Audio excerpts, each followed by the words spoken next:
এটা ছিল গ্রামের এক বর্ষাকালের ভেজা সকাল, যেখানে বৃষ্টিতে ভিজে গ্রামের রাস্তায় কাদা জমে গিয়েছিল। এই বৃষ্টির সকালে করিম চাচার বাড়িতে গরম সিঙ্গারা ভাজা হচ্ছিল। বাবা, আজকে সিঙ্গারা নিয়ে বের না হলে হয় না। বাইরে অনেক জোরে বৃষ্টি হচ্ছে, আজকে তুমি যেও না। মারে, বের না হয় উপায় নেই। এই গরিবের পেট তো চা সিঙ্গারা বিক্রি করে চলে। ঠিক আছে বাবা, কিন্তু তুমি তাড়াতাড়ি চলে আসবে আর বৃষ্টিতে বেশি ভিজবে না। তারপর করিম চাচা সিঙ্গারা বিক্রির জন্য বের হলো। বৃষ্টিতে করিম চাচা গ্রামের মধ্যে হাঁটতে হাঁটতে রওনা দিল। সিঙ্গারা নিয়ে যান সিঙ্গারা, গরম গরম আলুর সিঙ্গারা, বৃষ্টির দিনে আলুর সিঙ্গারা। সিঙ্গারা নিয়ে যান সিঙ্গারা। বাবা, একটুখানি বসতে পারি? আমি অনেক ক্লান্ত। আসেন চাচা, বসেন। আপনাকে দেখে ক্ষুধার্ত মনে হচ্ছে, গরম সিঙ্গারা খাইয়ে দিই। কিন্তু বাবা, আমার কাছে তো টাকা নেই, টাকা ছাড়া কিভাবে খাবো? আরে চাচা, টাকা লাগবে না, আপনি খান। করিম চাচা জানতেন যে অন্যকে খাওয়ায় সে কখনো অভুক্ত থাকে না। বাবা, তোমার আলুর সিঙ্গারা খেয়ে অনেক তৃপ্তি পেলাম। তারপর করিম চাচা আবার সিঙ্গারা বিক্রি শুরু করলেন। এর ভিতর গ্রামের চেয়ারম্যানের বকাটে ছেলে তপন সিঙ্গারা দোকানে এলো।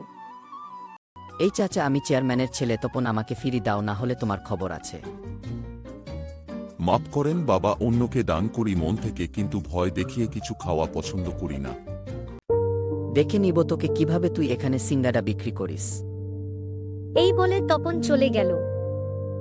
তারপর করিম চাচা আবার সিঙ্গারা বিক্রি শুরু করলেন। হঠাৎ বাতাসে চাচার গাড়ি উল্টে গেল।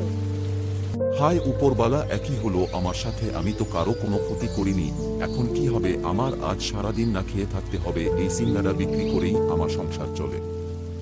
বৃষ্টি শুধু জল নয়, কখনো কখনো পরীক্ষা। বৃদ্ধ চাচা দূর থেকে দেখে এগিয়ে এলো করিম চাচার দোকানের দিকে। চিন্তা করো না বাবা, সব ঠিক হয়ে যাবে। আজ তুমি বাসায় যাও, ভালো কাজের প্রতিদান ঠিকই পাবে। মনের ভিতর সাহস রাখো। রাস্তার লোকজন করিম চাচাকে বাড়ির দিকে এগিয়ে দিল। মা রে, আমার চা সিঙ্গারা ঠেলাগাড়ি ঝড়ে উল্টে গেছে। আজ সিঙ্গারা বিক্রি করতে পারিনি, না খেয়ে থাকতে হবে আজ আমাদের।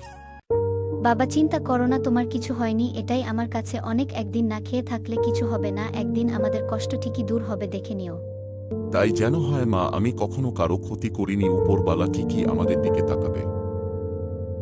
পরের দিন গ্রামের চেয়ারম্যান বাড়িতে আসে। আরে চেয়ারম্যান সাহেব, আপনি এই গরিবের বাড়িতে, কি সৌভাগ্য আমার। আসেন আসেন, ভিতরে আসেন। আরে করিম ভাই, জরুরি কথা আছে, আগে শোনেন। করিম ভাই, আপনি জানেন না উনি আমার বাবা। আপনি তাকে যেভাবে সাহায্য করেছিলেন সেটা দেখে আমি কৃতজ্ঞ। আপনি আজ থেকে বাজারে স্থায়ী দোকান পাবেন।